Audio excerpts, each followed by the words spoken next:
Hi, everybody, and welcome to yet another special Talking Insomnia episode. We have Néma with us. Welcome back. Hello, thank you. So nice seeing you again. And for those of you who don't know, Néma was actually a guest almost 2 years ago, almost exactly 2 years ago. And that was Talking Insomnia episode 78. And you had been a bedtime client. You were doing well. You were sharing your story. And what happened actually recently was that somebody sent, it was a comment who said, my story is exactly like Nema's story. I have some questions for her. How can we how could I know what happened next, etc., etc. So that's why I reached out to you. And again, so glad that you're here. So with that said, 2 years ago you were a guest. Things have been getting, things have gotten easier. The struggle had faded. From then on, how have things been going? Overall things have been going really well. I found that. Sorry, I've got these messages coming in. I found, I found that the tools that I learned in the program were very helpful because there were moments where, my sleep slipped, and I'd wake up middle of the night wide awake. But the nice thing is that because of the training that I had done through the app, I kind of understood why that was happening. And then instead of panicking and thinking like, oh my god, it's come back, I'm not going to get better, this is going to regress and get worse, it was sort of like, okay, just go back to the program, think about what happened. A lot of the times it was just because my brain was overactive. And then the thing that was really, really, really helpful for me was that idea of like focus on relaxation. Because that's something, I know it sounds silly, or at least it seems silly to me when before I got into this program, was like I always had a hard time relaxing, but I didn't really realize it.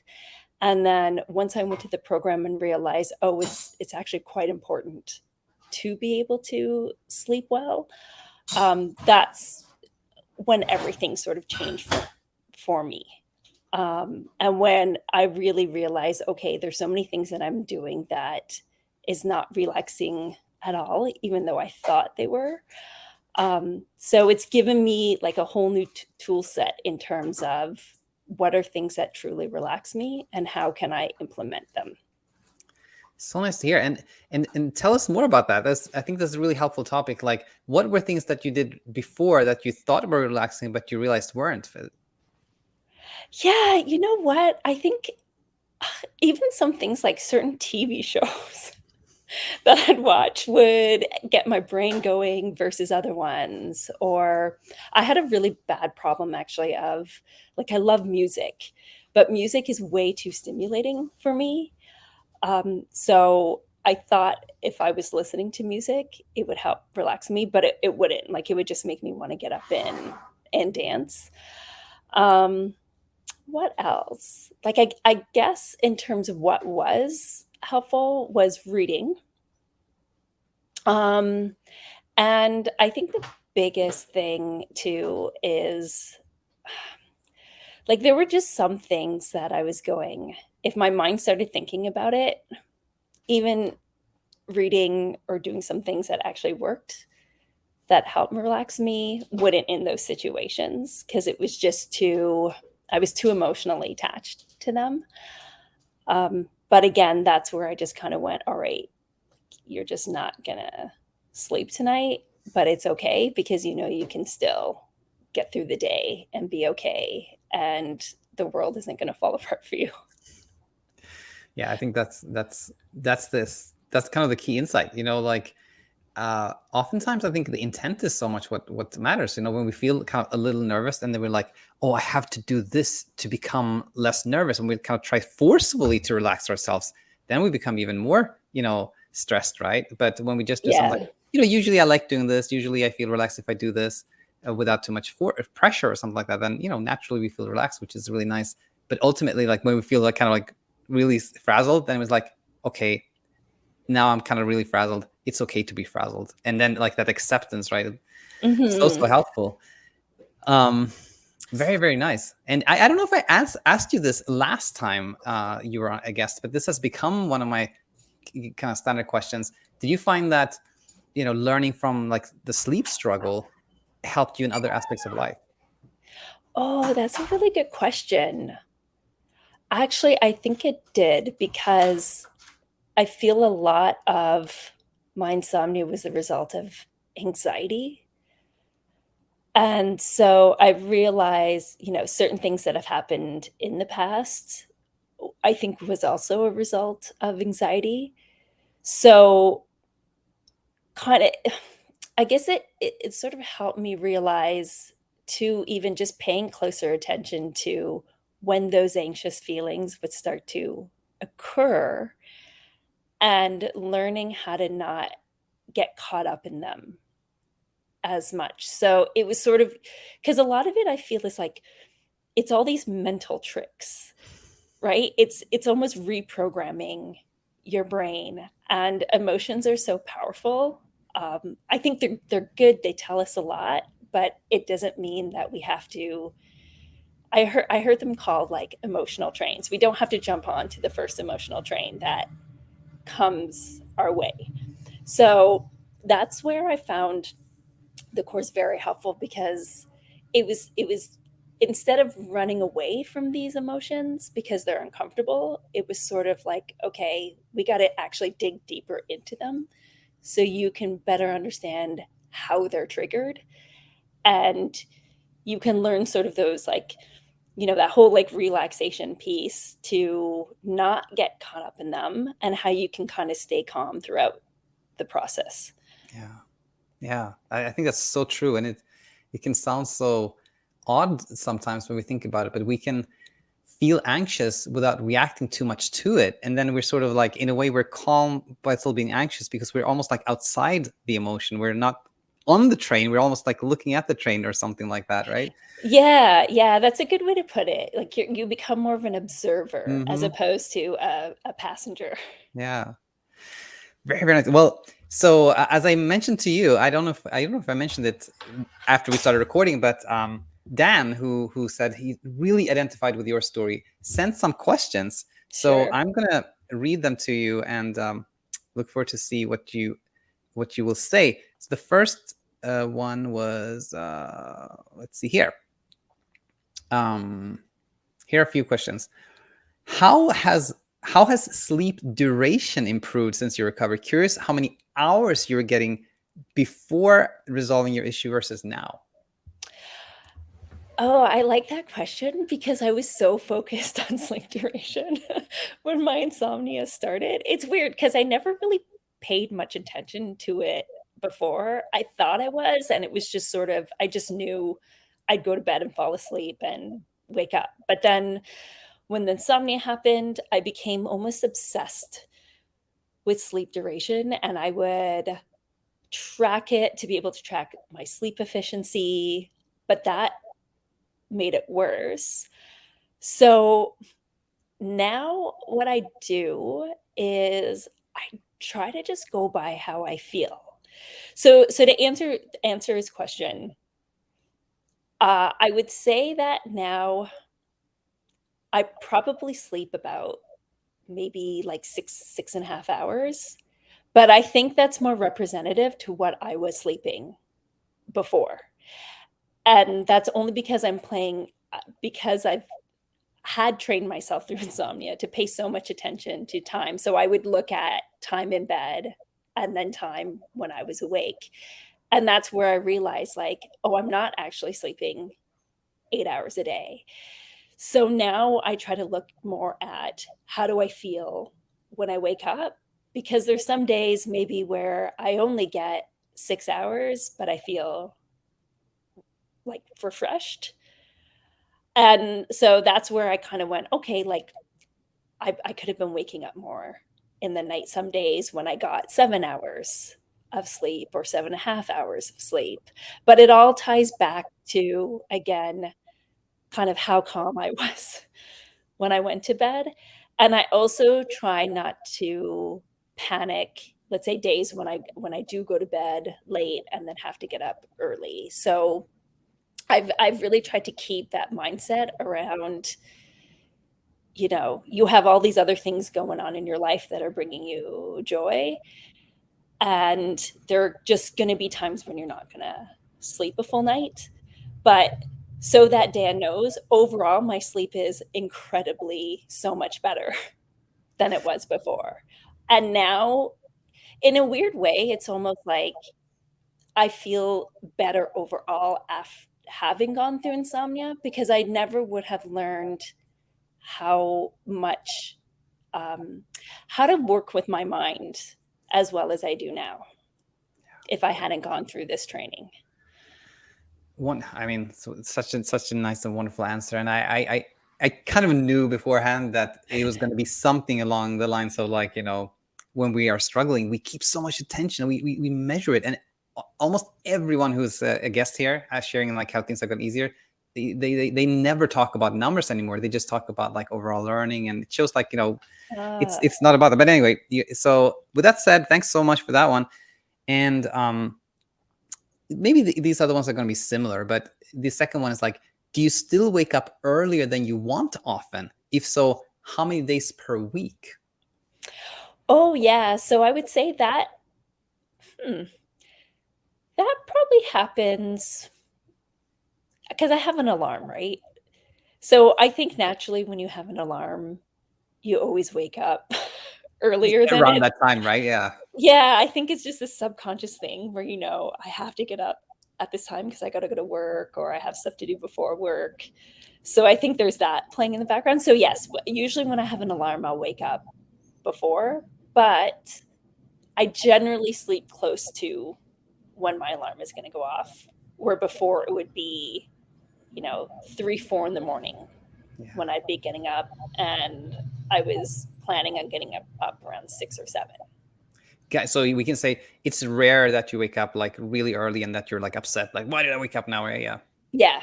Yeah, but if I don't have an alarm, then some days I will sleep later, but again, too, because I generally get up around the same time during the week, I think naturally on the weekends, you just still get up at Yeah. that time, even if you go to bed late. Yeah. That same experience here. Um, and how often are you able to get back to sleep after waking up too early? Oh, you know what? So, even though I'm not waking up early as much anymore, I would say maj it's about 50-50 when I do. So, and I just kinda know now, alright, like, my mind's too active. I know I'm not gonna be able to go to Yeah. sleep, versus other times when I'm going, "Okay, I think I might be able to, so I'll try," and then if it happens within, let's say, 30 minutes or so, then I'm asleep. But if I'm lying there, then I just try to get up or do something. I mean, in one way, I kinda see it as those are days where I actually become often really productive because I'm up so much early, so I have a 2-hour head start or 3-hour head start to my day. Yeah. Exactly. I'm sort of nodding partially because it's just a nice answer, but also because I recognize it. It's kind of like the same approach I have. And I think probably many people have the same thing. Like, you wake up and you're kind of, you're a little nervous, you're a little hyper, and sometimes you just know it. I'm not going to sleep more tonight. And then why lay there and kind of like just keep trying? Sometimes you know that I might fall asleep, and it just exactly, it's the same the way I approach that situation. Okay, here's a little bit different question.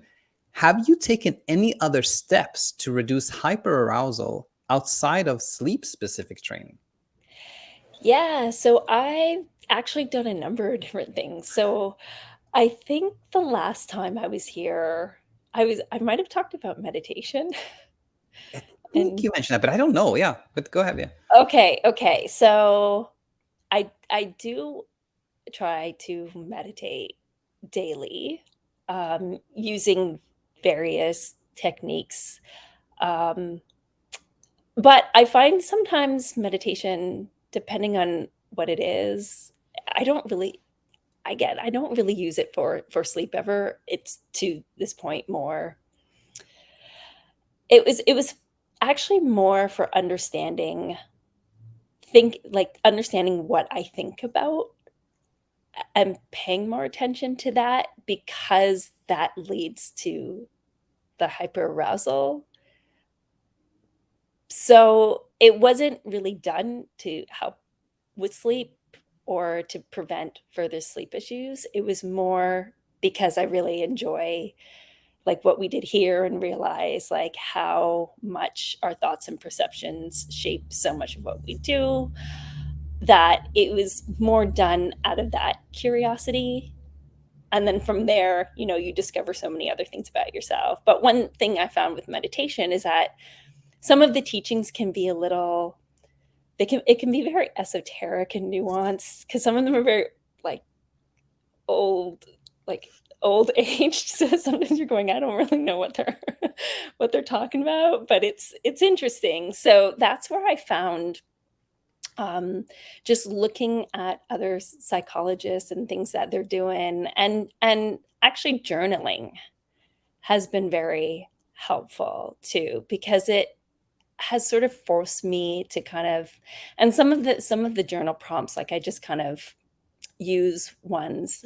Actually, it was through Dr. Ramani. Actually, she's actually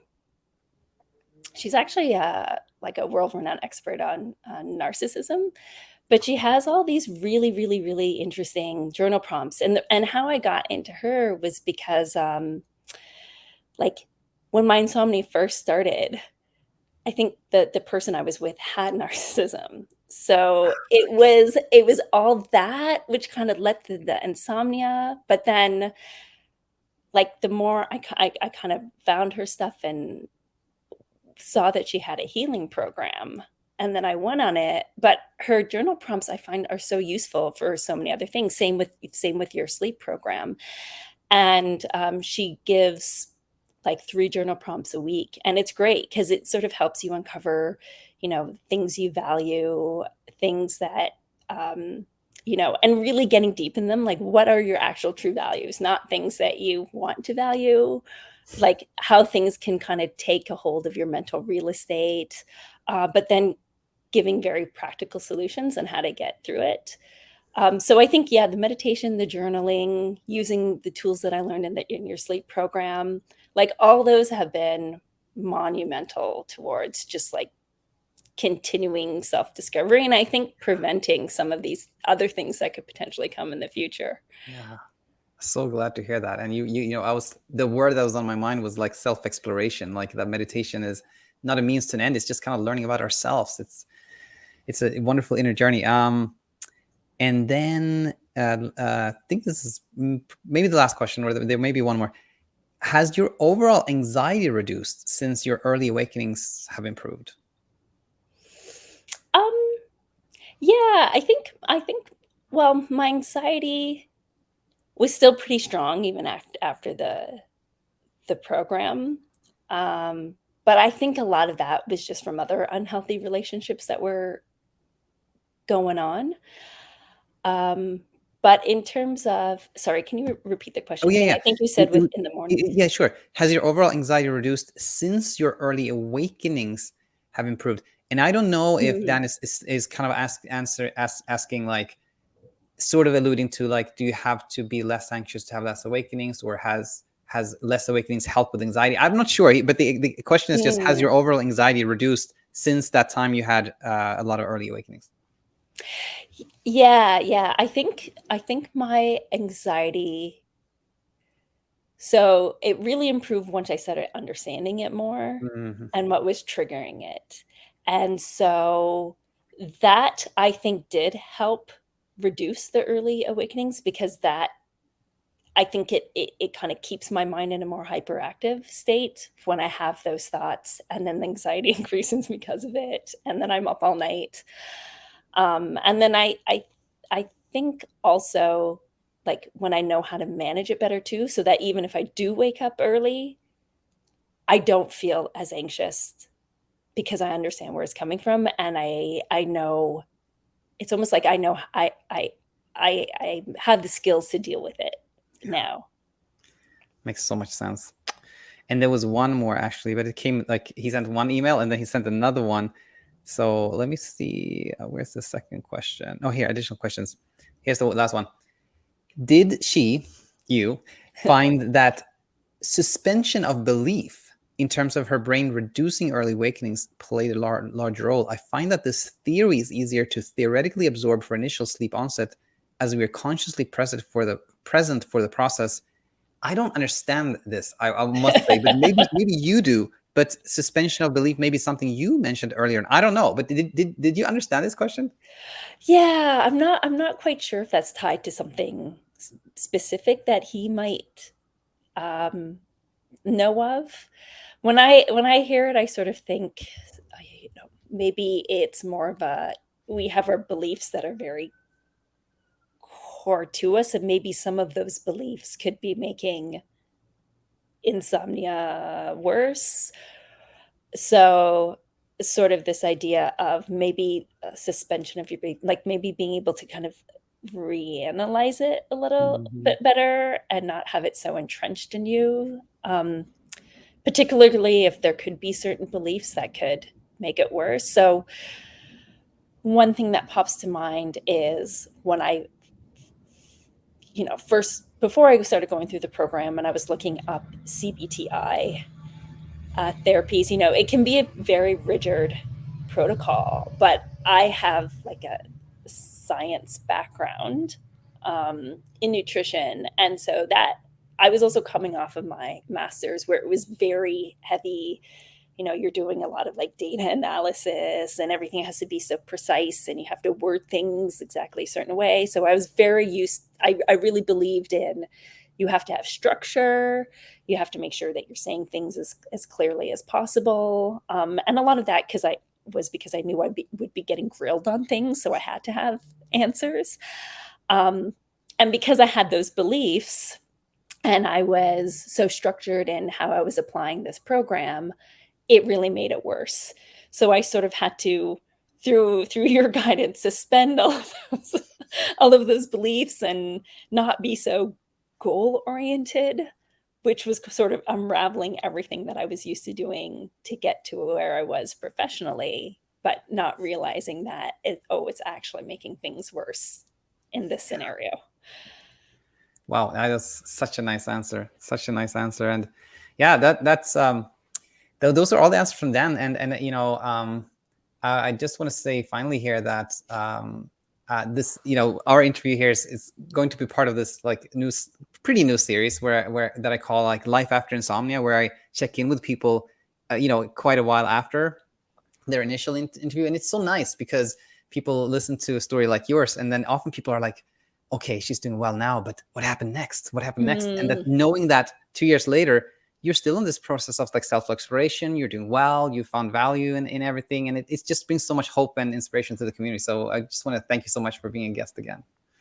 Oh, no, I want to thank you because I feel as if we need more of this really pragmatic type of approach to how we are trying to either treat or prevent issues. And especially because I feel like this is so tied to your mental health and well-being. And we know that that's so important, but there's not really a lot of tools out there. And so, like, from where I come from, I just truly believe that, when you have these programs that I think can help so many people and have such a large impact beyond, okay, I've got to make this appointment. I can't see the doctor for like 3 months. I've only got an hour of their time, but oh my God, now I have all these questions, but I won't see them for another 3 months. Like, this kind of shatters that traditional, approach to health and healing and just makes it so much more accessible to everybody. And so I really think that more of these programs need to be available because they meet people where they are, where they can actually make long-term changes and grow from it. Yeah, you're just screaming. That's my dream. And that's kind of where I came from. I used to work as a doctor. Now I don't. And part of the reason is that like the system makes it difficult, and hopefully will make a real big difference. So yeah, but yeah, thanks again, Néma. It was so nice having you back, and be in touch. Okay. Yes, thank you. Okay. Bye, everyone.